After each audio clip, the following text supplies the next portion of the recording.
السلام علیکم دوستو، ویلکم ہے آپ کا ہمارے یوٹیوب چینل نالج گیپ میں۔ آپ دیکھ رہے ہیں کرائم سیریز آف پاکستان۔ یہ ہماری سیریز کی دوسری قسط ہے جس میں ہم پاکستان کے سب سے بڑے اور خطرناک جرائم کی سچی کہانیاں سناتے ہیں۔ آج ہم بات کریں گے ایک ایسے گینگ کی جو پورے جنوبی پنجاب میں پولیس، فوج اور عوام کے لیے خوف کی علامت بن گیا تھا۔ اس ویڈیو میں ہم بات کریں گے چھوٹو گینگ کی۔ چھوٹو گینگ کا سربراہ تھا غلام رسول عرف چھوٹو۔ وہ راجن پور کے کچے کے علاقے میں پیدا ہوا۔ کچھ پرانی دشمنیوں اور جھگڑوں کے بعد اس نے 2005 میں اپنا گینگ بنانا شروع کیا۔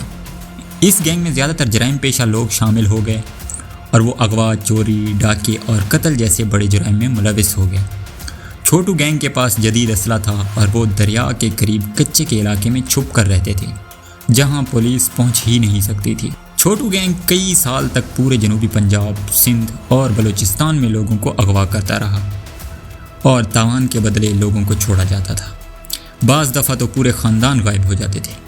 پولیس نے 2010 اور 2013 میں ان کے خلاف آپریشن بھی کیے لیکن دونوں بار ناکامی ہوئی۔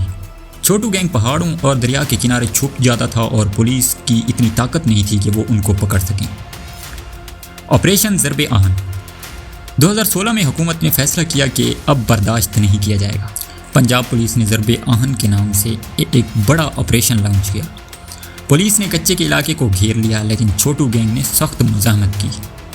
چھوٹو گینگ نے 24 پولیس والوں کو یرغمال بنا لیا اور کئی اہلکاروں کو شہید کر دیا۔ صورتحال خراب ہو گئی تو فوج اور رینجرز کو بلا لیا گیا۔ فوج نے ہیلی کاپٹر اور جدید اسلحہ استعمال کیا۔ پورے علاقے کو گھیر لیا گیا۔ چھوٹو گینگ کو پیغام دیا گیا کہ اگر وہ ہتھیار نہ ڈالیں گے تو سب مارے جائیں گے۔ جب چھوٹو گینگ کو لگا کہ اب بچنا ممکن نہیں تو انہوں نے فوج سے رابطہ کیا اور ہتھیار ڈال دیے۔ تقریباً 170 کے قریب لوگ گرفتار ہوئے اور یرغمال پولیس اہلکار بھی واپس آزاد ہو گئے۔ چھوٹو سمیت اس کے کئی ساتھیوں کو فوراً جیل بھیج دیا گیا۔ 2019 میں عدالت نے فیصلہ سنایا۔ چھوٹو اور اس کے 20 ساتھیوں کو 18 بار موت کی سزا سنائی گئی۔ باقی مجرموں کو بھی لمبی سزائیں دی گئیں اور لاکھوں روپے جرمانہ بھی ہوا۔ یہ فیصلہ دہشت پھیلانے والوں کے لیے ایک مثال بن گیا۔ جب چھوٹو گینگ ختم ہوا تو لوگوں نے سکھ کی سانس لی۔ راجن پور، رحیم یار خان اور دیگر علاقوں میں لوگوں نے جشن منائے، لیکن ساتھ ہی یہ سوال بھی اٹھا کہ ایسے لوگ اتنے سال تک طاقتور کیسے بن گئے؟ کیا پولیس واقعی کمزور تھی یا کہیں نہ کہیں کوئی چھپی حقیقت ہے؟ چھوٹو گینگ ختم ہو گیا لیکن کئی دوسرے چھوٹے گینگ ابھی بھی کچے کے علاقے میں موجود ہیں۔ یہ تھی چھوٹو گینگ کی سچی کہانی، وہ دہشت جس نے پوری پولیس کو چیلنج کر رکھا تھا۔ اگلی قسط میں ہم بات کریں گے کراچی کے ایک مشہور کیس کی، ڈیفنس میں ہونے والی ہاؤس ڈکیتی۔